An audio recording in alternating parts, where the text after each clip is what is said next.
अस्सलाम दोस्तों, वेलकम है आपका मेरे चैनल में। तो आज आप दोस्तों को इस वीडियो में बताऊंगा कि पीटीआई ने एक नई डेडलाइन जारी कर दी है, जिसके तहत जितने भी अनरजिस्टर्ड और अनवेरिफाइड मोबाइल फोन हैं उन सबको ब्लॉक कर दिया जाएगा।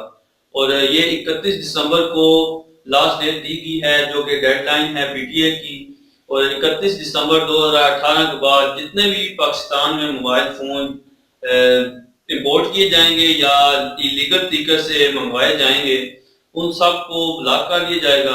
और 31 दिसंबर तक या उससे पहले जितने भी पाकिस्तान में मोबाइल फोन यूज हो रहे होंगे उन सब को ऑटोमेटिकली रजिस्टर्ड कर दिया जाएगा और उन सब को ब्लॉक नहीं किया जाएगा। तो ये एक बहुत अच्छी बात है आप दोस्तों के लिए।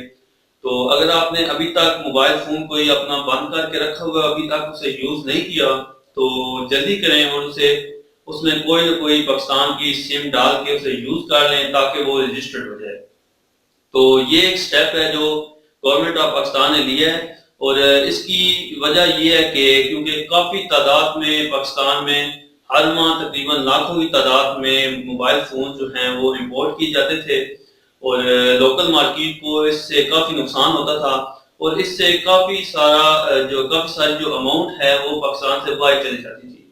क्योंकि अगर लाखों की तादाद में आप फर्ज करें मोबाइल फोन 5 लाख या 10 लाख मोबाइल फोन पाकिस्तान में इंपोर्ट किए जाते हैं हर माह, तो उनकी जो अमाउंट होगी वो करोड़ों में बनती है।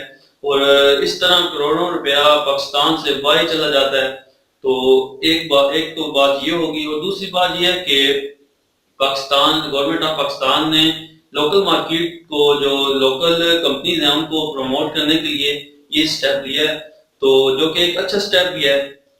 इसके अलावा आपको बता दूं कि अगर आप ये भी सोच रहे हैं कि 31 दिसंबर के बाद आप कोई मोबाइल फोन खरीद लेंगे, ऑनलाइन इंपोर्ट करना चाहेंगे या फिर बाहर से किसी फ्रेंड या रिश्तेदार से मंगवा लेंगे, तो 31 दिसंबर से पहले अगर वो मंगवा सकते हैं तो बहुत अच्छी बात है।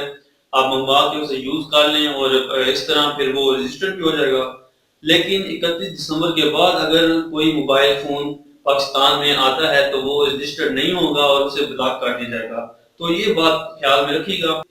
अगर आप 31 दिसंबर के बाद कोई मोबाइल फोन बाय करते हैं तो आपको सिर्फ बाय करने से पहले एक चीज का ध्यान रखना होगा, सिर्फ और सिर्फ उसका IMEI नंबर चेक करना होगा। अगर वो वेरीफाइड है, रजिस्टर्ड है पीटीए से, तो आप उसे बाय कर लीजिए। अगर वो रजिस्टर्ड नहीं है तो उसे बाय मत कीजिए। तो उम्मीद है आप दोस्तों को ये छोटी सी वीडियो मेरी पसंद आई होगी।